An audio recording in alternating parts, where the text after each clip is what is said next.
میرے حضور نے فرمایا 3 چیزیں ایسی ہیں جن پر میں محمد ہو کے رب کی قسم اٹھاتا ہوں.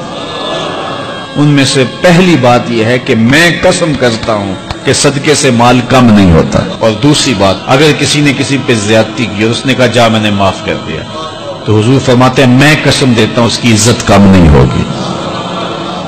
ہو سکتا ہے کوئی شریک کہہ دے اور ڈر دے معاف کرتا ہی، کہا وہ کہہ دے، لیکن میں محمد قسم دیتا ہوں کہ عزت کم نہیں ہوگی. میں رب سے عزت لے کے دوں گا اسے.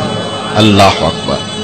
تیسری بات، جب کوئی شخص سوال کا دروازہ کھول دیتا ہے، مانگنے لگ جاتا ہے، تو میرے حضور فرماتے ہیں میں قسم اٹھا کے کہتا ہوں اللہ اس پر محتاجی کا دروازہ کھول دیتا ہے. جو مانگنے لگ جاتا ہے پھر مانگتا ہی رہتا ہے.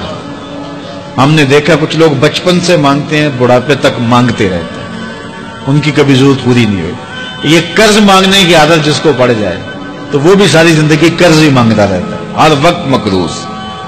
تو جس کو مانگنے کی عادت پڑ جائے تو میرے حضور فرماتے ہیں میں قسم اٹھا کے کہتا ہوں محتاجی کا دروازہ بند نہیں ہوتا. محتاجی اس کی جو ہے وہ مستقل اس کے اوپر مسلط کر دی جاتی ہے، وہ مانگتا ہی رہتا ہے. تو آئیے اس مختصر زندگی کو اللہ کے نام لگائیں، اس کے ذکر سے وابستہ کریں.